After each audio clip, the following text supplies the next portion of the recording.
मयंक पूछ रहे हैं कि मृत्यु और मुक्ति में क्या अंतर है? कैसे पता करें कि मृत्यु हुई है या मुक्ति मिली है? जैसे कि हम कह देते हैं कि जब बुद्ध ने शरीर त्यागा तो उनको हमने कह दिया कि उनका महापरिनिर्वाण हुआ है, और एक साधारण व्यक्ति मरता है तो हम कहते हैं कि ये तो बेमौत मरा, इसकी मौत हो गई।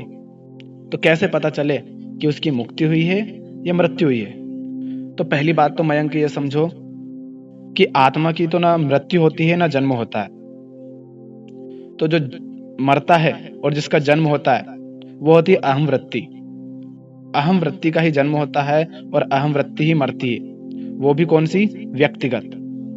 क्योंकि जब इंसान का जन्म होता है तो वो शरीर लेकर पैदा होता है, जीव होता है वो, और शरीर के साथ ही अहम वृत्ति आती है। अहम वृत्ति माने क्या? अहम वृत्ति माने मैं भाव। वो अपने आप को कुछ मान लेता है, वो अपने आप को एक शरीर मान लेता है, वो मैं भाव उसमें सदा बना रहता है। कभी कहता है ये शरीर मेरा है, ये मैं हूँ, कभी कहता है ये वस्तु मेरी है, ये घर मेरा है, ये गाड़ी मेरी है, ये रिश्ते मेरे हैं, ये दोस्त मेरे हैं। ये जो मैं करके जो भी तुमने मैं के बाद जोड़ रखे हैं, ये सब संसार से जोड़ी हुई वस्तुएं हैं जो कि सब नश्वर हैं। और जिसका जन्म हुआ उसकी मृत्यु होगी। तो जन्म किसका हुआ है? शरीर का। तो शरीर की मृत्यु होती है और शरीर के साथ अहम वृत्ति होती है चूंकि। तो इसीलिए फिर तुमने जहां पर जन्म हुआ वहीं पर आसपास कुछ लोगों से, कुछ वस्तुओं से, कुछ जगहों से रिश्ता बना लिया। तुम्हारे लिए सिर्फ वही सब महत्वपूर्ण हो जाता है, तुम उन्हीं से जुड़ जाते हो, तुम्हारा मैं जाकर उन्हीं से जुड़ जाता है। तो जब शरीर खत्म होता है एक समय के बाद, क्योंकि शरीर को मिला हुआ होता है एक निश्चित समय, और उसके बाद जब शरीर खत्म होता है तो इन सब का भी खत्म हो जाते हैं। ये सब भी फिर नहीं बचते तुम्हारे लिए। तुम्हारा जो मन था, जो विचार थे, जो सोच थी, जो कर्म थे, सब कुछ तुम्हारे साथ ही खत्म हो जाते हैं। तो ये मृत्यु होती है इस तरह से। और तुम कह रहे हो कि मुक्ति और मृत्यु में अंतर क्या है? कैसे पता चले कि मुक्ति हुई है या मृत्यु हुई है? तो ये बात छोड़ दो कि मरने के बाद क्या होता है। मरने के बाद क्योंकि कुछ होता नहीं है। जो भी होता है जीते जी होता है, जीवन के रहते हुए होता है। मरने के बाद ये शरीर पैदा हुआ था, ये जल जाता है, मिट्टी में मिल जाता है, कुछ बचता नहीं है। कुछ नहीं होता है शरीर में जो कि मरने पर निकल जाता है फिर वो घूमता रहता है, ऐसा कुछ नहीं रहता है। तो मरने के बाद मुक्ति जैसी कोई बात नहीं होती है। मुक्ति होती है जीते जी, जिसको हम जीवन मुक्ति कहते हैं। जो व्यक्ति अपने जीवन में मुक्त जिया है, जो व्यक्ति जीते जी ही संसार के बंधनों से मुक्त हो गया है, उसका जीवन अपने आप ही संसार के लिए एक यज्ञ के समान कल्याणकारी हो जाता है। और इसी कारण जब वो देह भी त्याग करता है तो कहा जाता है कि अब ये मुक्त हो गए देह से, जो इनका आखिरी बंधन था, जो एकमात्र बंधन था शरीर का, कि ये शरीर को लिए लिए, क्योंकि वो आत्मस्थ हो जाते हैं और आत्मा का तो कोई बंधन होता नहीं। तो जो एकमात्र बंधन रहता है शरीर का, कि इस शरीर को पालने के लिए, इसका उपयोग करने के लिए इसको संभालना पड़ता है, तो जो एकमात्र बंधन था शरीर रूपी, वो भी फिर उनका हट जाता है। तो जो महान लोग होते हैं इसीलिए फिर हम उनका कह देते हैं कि उनकी मुक्ति हो गई, उनका महापरिनिर्वाण हो गया। किंतु हमें मरने के बाद क्या होता है उससे कोई मतलब नहीं है। हमें जीते जी देखना है, क्योंकि हम जिंदा हैं, इस जीवन में हम परेशान हैं। मरने के बाद हमारा कुछ नहीं होता। तुम देखो ना अपने जिंदगी में कितने परेशान हो। तुम्हारे सारे रिश्ते होंगे जो स्वार्थ पर जुड़े होंगे। तुम जो काम कर रहे हो उसमें सिर्फ लालच होगा, वासना होगी। संसार में इन सब वस्तुओं का ढेर लगा हुआ है जिनके पीछे तुम दौड़े जा रहे हो और बेचैन हो, पगलाए हुए हो कि मेरे पास कमी है, और जीवन बर्बाद हो जाता है और कुछ पाते हो नहीं। फिर सोचते हो मैं हूं क्यों। गलत रिश्ते बना लेते हो, फिर उनको भुगतते हो, गलत काम में घुस जाते हो, फिर उसको भुगतते हो। तो ये जो अज्ञान है जिसके कारण तुम गलत संबंध बनाते रहते हो, जिनमें बाद में पछताते हो, इसी से मुक्ति चाहिए होती है। अभी तुम या तो पढ़ाई कर रहे होगे या कोई काम कर रहे होगे। अब अगर तुम पढ़ाई कर रहे होगे तो तुम्हें दुनिया की ज्यादा समझ तो थी नहीं जब तुमने पढ़ाई का चुनाव किया था। तो तुमने पढ़ाई का चुनाव कर लिया और घर वालों ने तुम्हारा साथ दिया उसमें। अब तुम्हें लगता है कि वो तुमसे प्यार करते हैं, इस खातिर तुम्हारी मदद कर रहे हैं। लेकिन तुम थोड़ा आगे निकल जाओ, उस पढ़ाई को करके कुछ काम करने लायक हो जाओ और काम करने लगो, और फिर तुम्हें पता चले कि या तो तुम गलत पढ़ाई में घुस गए तो तुम बदलना चाहते हो, तो जो घर वाले तुम्हें बड़े प्यार से बातें करते थे वो तुम्हारे ऊपर चढ़ बैठेंगे। क्यों? क्योंकि उनने छवियां बना ली थी अपने मन में कि तुम जो कर रहे हो वो करने के बाद क्या क्या होगा, कैसा कैसा होगा। तो उनकी छवियां तुम्हारी तो टूटती है, पर तुम्हें उसका दुख नहीं होता है, क्योंकि तुम खुद परेशान होकर के उससे छोड़ रहे हो। लेकिन जो छवियां जिन लोगों ने बना ली है तुम्हारे बारे में, उनका दिल टूटता है, क्योंकि उन्होंने बहुत सपने सजा लिए थे तुम्हारे नाम पर। फिर वो तुम्हारे ऊपर चढ़ बैठेंगे, तो तुम्हारे ऊपर ये चढ़ बैठते हैं। इन्हीं से तो मुक्ति चाहिए, बंधनों से। अगर कोई काम करने लग गए और तुम उस काम में, गलत काम में घुस गए हो, तो पहली गलती तो ये करी कि तुम्हें समझ ही नहीं आया कि कौन सा काम सही है, कौन सा गलत है, क्या काम करने लायक है, जिसे किया जाना चाहिए। लेकिन अब क्या करें, उस काम में घुस गए हैं, तो पहला तो ये है कि उससे कुछ ना कुछ मिल रहा है, लालच है वहां पर, तो उस कारण छोड़ भी नहीं रहे। ऊपर से बॉस की रोज ऑर्डर सुनने पड़ते हैं, उसकी बकवास सुनो, जो कि हमें सहन नहीं होता, क्योंकि हम गुलाम बनने के लिए पैदा नहीं हुए। इसलिए अंदर कोई बैठा है जो बार बार कहता है कि ये तो असहनीय है। लेकिन लालच होता है, उसके बाद भी हम वहां पर पड़े रहते हैं और जीवन बर्बाद कर देते हैं। अंत समय में फिर रोते हैं। तो इनसे मुक्ति चाहिए होती है हमें, कि हमने गलत काम पकड़ लिया, गलत लोगों से जुड़ गए हैं। तुम कोई ऐसा काम उठा लो जिसमें तुम ना तो अपने स्वार्थों की पूर्ति के लिए कर रहे हो उसे, ना ही अपने परिवार, परिवेश, माता पिता, भाई बहन, रिश्तेदारों, किसी के स्वार्थों की पूर्ति के लिए तुम उसे नहीं कर रहे। तुम उसे कर रहे हो संसार के कल्याण के लिए। कर कर देखो ऐसा काम, तो तुम्हारे जो जितने भी अपने बड़े प्यार के रिश्ते थे, एक भी अगर उनमें से बच गया तो ये बहुत बड़ा चमत्कार होगा। एक एक करके, धीरे धीरे करके सब कुछ छिन जाएगा तुमसे, कुछ नहीं बचेगा। और क्यों नहीं बच रहा? क्योंकि तुम काम कर रहे हो निस्वार्थ भाव से। तुम वो कर रहे हो जो आज और अभी की स्थिति में जरूरी है, सही है और आवश्यक है, जो धर्मोचित है। जिस दिन ऐसा काम करोगे उस दिन पता चलेगा कि जो तुम अपना समझ रहे थे उसमें कुछ भी तुम्हारा अपना था नहीं। असली रंग तुम्हें सबके दिख जाएंगे। तो ये जो नकली रंग ओढ़े रखे हैं लोग और तुम्हारे सामने पेश हो जाते हैं, तुम्हें इनके नकली रंगों से मुक्ति चाहिए। काम अगर गलत कर रहे हो तो उस गलत काम से मुक्ति चाहिए। लालच के पीछे दौड़ते रहते हो और गलत जगह घुस जाते हो, तो इस लालच से मुक्ति चाहिए। मोह के कारण तुम अपने गलत भी कर रहे हैं तो तुम उनसे कुछ कह नहीं पाते, उनको समझा नहीं पाते, या डर जाते हो, दब जाते हो डर के कारण। तो तुम इस डर से, इस मोह से मुक्ति चाहिए। तुम्हारे मन में दूसरे को देखकर, कोई आगे बढ़ रहा है, कोई सफल हो रहा है, उसे देखकर ईर्ष्या उठती है, और उस ईर्ष्या के कारण तुम भी कुछ ऐसा करने लग जाते हो। और वो कर किस लिए रहे हो? बस इसलिए कि बगल वाला तुमसे ज्यादा आगे निकल गया है, या दोस्त आगे निकल गया है, या किसी ने कुछ कह दिया कि देख वो तो ज्यादा आगे बढ़ रहा है। तो उस ईर्ष्या के कारण तुम कहीं ना कहीं घुस जाते हो, किसी काम में घुस जाते हो, किसी धंधे में, कोई कुछ और भी करने लगते हो, और फिर पछताते हो, क्योंकि जीवन सीमित है और समय बर्बाद होता जा रहा है। तो ये गलत निर्णय जो जीवन भर लेते हैं हम, इनसे हमें मुक्ति चाहिए।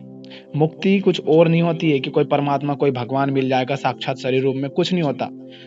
जिस दिन तुम इन सब समस्याओं से जो तुम्हें घेरे रखी है, कि तुम दूसरों पर निर्भर हो, तुम मोह के चलाए चल रहे हो, लालच के चलाए चल रहे हो, बात बात में तुम क्रोध करते हो, उसके बाद समस्याएं उत्पन्न होती है, इन सब से तुम्हें छुटकारा चाहिए। और इनसे जिस दिन मुक्त हो गए, उस दिन तुम पाओगे कि कुछ पाने लायक नहीं। कौन से भगवान, कौन सा परमात्मा, किसे ढूंढे?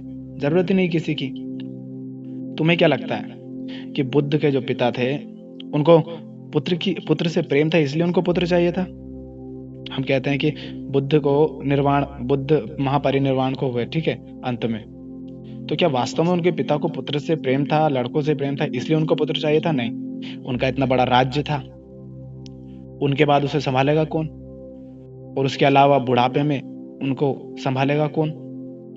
और लालच इतना कि ऐसा भी नहीं कर सकते कि दुनिया में प्रतियोगिता करवाएं, देश में और पूरे राज्य में, और जो कोई सर्वश्रेष्ठ होगा उसे राजा बना दे।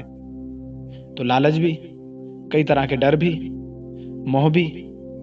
तो उनको पुत्र इसलिए नहीं चाहिए था कि उनको पुत्र से प्रेम था, उनको पुत्र इसलिए चाहिए था क्योंकि उनका राज्य था, उसे संभालना था। अगर पुत्र से प्रेम होता तो जब बुद्ध घर से निकल रहे थे तब उन्हें रोकते नहीं वो जी। उनको 27 साल तक घर के अंदर ही कैद रहने दिया, दुनिया से अनभिज्ञ रखा। क्यों? क्या पुत्र से प्रेम है तो उसे दुनिया नहीं दिखाओगे? नहीं, उन्हें पुत्र से प्रेम नहीं था। इसीलिए तो फिर जब पुत्र जाता है तो दुख होता है उन्हें, अन्यथा दुख नहीं होता। और पुत्र क्यों जा रहा है? पुत्र उनके राज्य के लिए थोड़ी नहीं जा रहा है, पुत्र उनके खुद के सुरक्षा के लिए थोड़ी नहीं जा रहे, वो तो जा रहे हैं संसार के कल्याण के लिए। उस सच्चाई को जानने के लिए जिससे वो अनभिज्ञ हैं, उन सब भ्रमों को दूर करने के लिए जो उन पर छाए हुए हैं, जिसके कारण पग पग पर दुख देखने को मिल रहा है, जिसके कारण ये संसार परेशान है, उस सच्चाई को जानने के लिए वो निकल रहे हैं। अब इससे पिता को वैसा कुछ मिलने वाला है नहीं जैसा वो चाहते हैं। तो हम जितने भी संबंध बनाते हैं, चाहे वो किसी वस्तु से बनाते हो, चाहे किसी व्यक्ति से बनाते हो, चाहे किसी विचार से, चाहे किसी स्थान से, हर जगह हमारा स्वार्थ टिका होता है।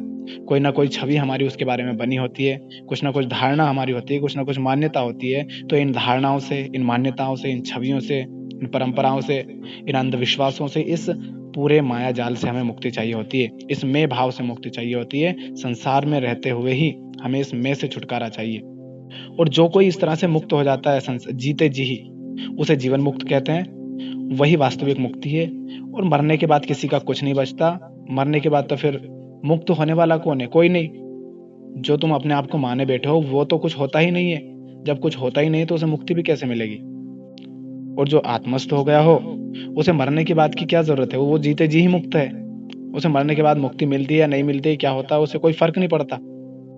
तुमने देखा होगा, किसी लड़के की अगर सरकारी नौकरी लगती है तो उसके घर में गाड़ी, घोड़ा, जमीन, जायदाद सब आ जाते हैं, लोन ले लेते हैं, न जाने क्या क्या खरीदने लग जाते हैं।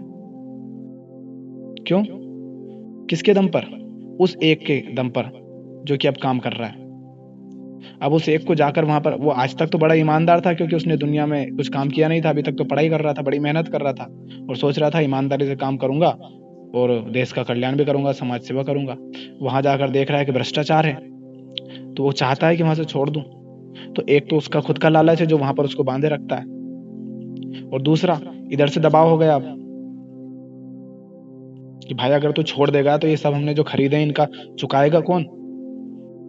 और फिर तुम इन दोनों के बीच में, उधर लालच और इधर इनका दबाव, इन दोनों के बीच में पिसे रहते हो, जिंदगी पूरी बर्बाद कर देते हो। तो तुम इन्हें घटिया लोगों से तुम्हें मुक्ति चाहिए जो सिर्फ अपने स्वार्थों के लिए तुम्हें उपयोग करते हैं।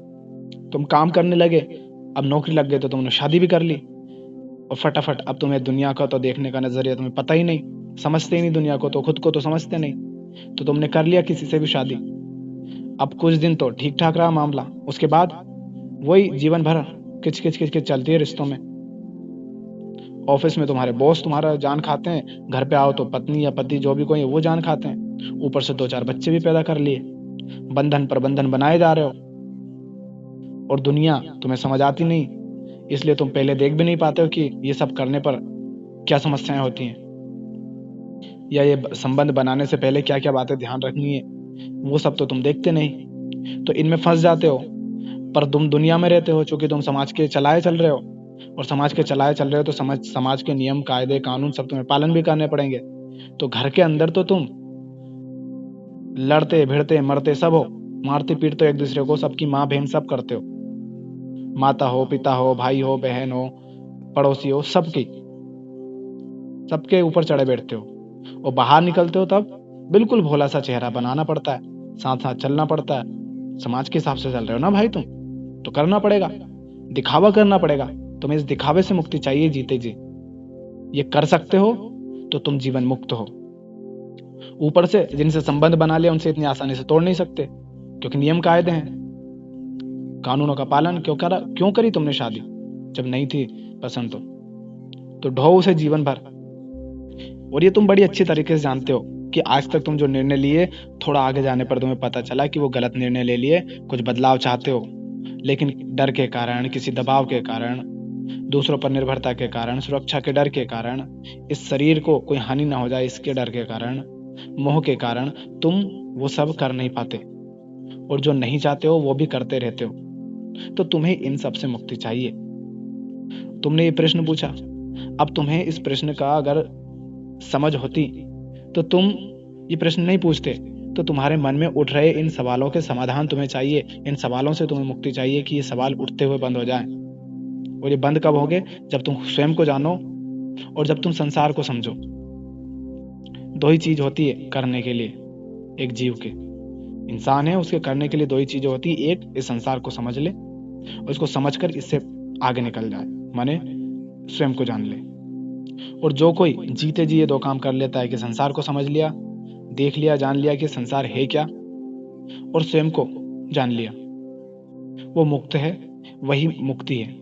मरने के बाद कोई मुक्ति नहीं, क्योंकि जन्म मिला है तो जीना तो पड़ेगा, पर जीना कैसे है वो हमें निर्धारित करना पड़ेगा, हमें समझना पड़ेगा, हमें तय करना है अपने जीवन के निर्णयों से कि हम कैसा जीवन जी रहे हैं। और अगर तुम्हें पता लगाने हो कि वास्तव में तुम जो कर रहे हो या तुम्हारा जो काम है वो सही है या गलत है, ये देख लो कि उससे तुम्हें मिलने वाला क्या है। अगर कुछ पाने के लिए कर रहे हो तो वास्तव में वो तुम अपने स्वार्थों की पूर्ति के लिए, दुनिया के स्वार्थों की पूर्ति के लिए कर रहे हो, दुनिया के दिखाई चल रहे हो। मान लो तुम कोई नौकरी कर रहे हो, कोई धंधा कर रहे हो, क्यों कर रहे हो? कहोगे पैसे का चाहिए। पैसे क्यों चाहिए? गाड़ी खरीदनी है, बंगला खरीदना है, सुंदर बीवी चाहिए, बच्चे चाहिए, ऐशो आराम चाहिए। माने तुम भोग के लिए सब कर रहे हो, लेकिन भोगने से कभी किसी को कुछ मिला नहीं। इसका अर्थ ये नहीं कमाना नहीं है, लेकिन तुम्हारा उद्देश्य क्या है? भोगना। तो जब तक धर्मोचित तुम्हारा कार्य नहीं होगा, संसार के कल्याण के लिए तुम्हारा कार्य नहीं होगा, जब तक निष्काम कर्म तुम्हारा नहीं होगा, तब तक तुम उससे कितना ही कुछ कमा लो, कितना ही इकट्ठा कर लो, वो तुम्हें शांति नहीं देगा। उसी प्रकार अगर तुम्हें ये जानना है कि तुम्हारे रिश्ते अपने हैं, जो तुम्हारा साथ दे रहे हैं वो वास्तव में तुमसे प्रेम करते हैं या सिर्फ स्वार्थों के कारण तुमसे जुड़े हुए हैं, अगर ये जानना है तो बस इतना कर लो कि अपनी आजादी की मांग उनके पास रख दो कि मैं मुक्त जीना चाहता हूँ, मुझ पे बंधन मत डालो, और ऐसा काम करने लग जाओ जिसमें ना तो तुम्हारे स्वार्थों की पूर्ति हो रही है ना उनके स्वार्थों की पूर्ति हो रही है। तुम्हारा जो काम है वो मात्र संसार के कल्याण के लिए। अब उससे हो सकता है तुम्हें कुछ आर्थिक सहायता भी मिल जाए, आर्थिक लाभ भी हो जाए या ना भी हो, तो उस वक्त सबके रंग दिख जाएंगे, क्योंकि उस वक्त उन्हें तुमसे कुछ मिल नहीं रहा होगा। क्योंकि इंसान जो भी जुड़े हैं सब स्वार्थों पर ही जुड़े हैं। तो जिस दिन उनको पता चलेगा कि तुम्हारे द्वारा उनके स्वार्थों की पूर्ति नहीं हो रही है, तो वो अपना असली रूप दिखा देंगे। तो ये घबराना मत उससे फिर कि इनका ये जो रूप है ये कैसा रूप है, क्योंकि वो हमेशा से वैसा ही था, बस आज दिख गया है जब तुमने सही निर्णय लिया। तो हमें इस संसार के भ्रम से, इस जंजाल से, इस काम, क्रोध, लोभ, मद, मोह, मात्सर्य, इन सब से, ये दुश्मन है हमारे, इनसे छुटकारा हमें चाहिए। झूठे बंधनों से छुटकारा चाहिए, गलत कामों से हमें छुटकारा चाहिए, मन में उठते हुए इन सारे सवालों से हमें मुक्ति चाहिए। यही जीवन मुक्ति है और यही वास्तविक मुक्ति है, इसी को मुक्ति कहते हैं। और जो इंसान ऐसा जिएगा उसका जीवन अपने आप महान हो जाएगा, संसार के काम का हो जाएगा, संसार का कल्याण करेगा। और इस खातिर जब वो देह भी त्यागेगा तो कहा जाएगा कि इनको अब अंतिम मुक्ति भी मिल गई, जो कि इनका शरीर के कारण इन पर थी। अब ये शरीर से भी मुक्त हो गए, और ये सब होगा स्वयं को जानने से और संसार को समझने से। तो मरने के बाद कोई मुक्ति नहीं है, जो मुक्ति है जीते जी है। मरने में, इस दुनिया में सब मरते हैं, कोई जीवन भर रोता, मरता, तड़पता, घिसाता, पिटता और बर्बाद जिंदगी करके मरता है, और कोई मुक्त जीवन जी के मरता है, कोई संसार के लिए कल्याण का काम करके मरता है, कोई जीवन भर अपने स्वार्थों के पीछे दौड़ता दौड़ता मर जाता है, और कोई संसार को इन सब बंधनों से मुक्त करने के लिए कर्म करते करते मर जाता है। मौत और मुक्ति में बस इतना ही अंतर है कि अगर वास्तव में तुमने एक स्वतंत्र जीवन जिया है, जीते जी अगर मुक्त हुए हो, तो तुम संसार का कल्याण किए बिना मरोगे नहीं, और संसार का कल्याण करोगे तो तुम्हारा नाम शरीर त्यागने के बाद भी अमर हो जाएगा। और जो जीते जी मुक्त नहीं हुआ वो खुद तो मुक्त हुआ नहीं, वो संसार को क्या मुक्ति देगा, और इसीलिए उसका नाम मिट जाता है। नाम उसी का रहता है सदियों तक जो जीते जी मुक्त हुआ है और जिसने संसार का फिर कल्याण किया है। यही मृत्यु में और मुक्ति में अंतर है।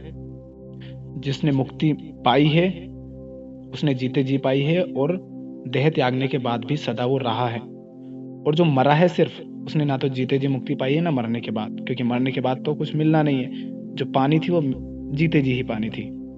तो किसी भी बात के लिए याद रखना कि मरने के बाद कुछ नहीं होता, क्योंकि मरने वाला जो है वो कोई था ही नहीं। जो है सदा, उसका तो ना जन्म होता है ना मृत्यु होती है, और जो मरता है वो मरता मिटता रहता है और मिटने के बाद फिर उसका कुछ नहीं बचता है। कुछ और डाउट हो, संदेह हो तो पूछिए आगे कमेंट करके।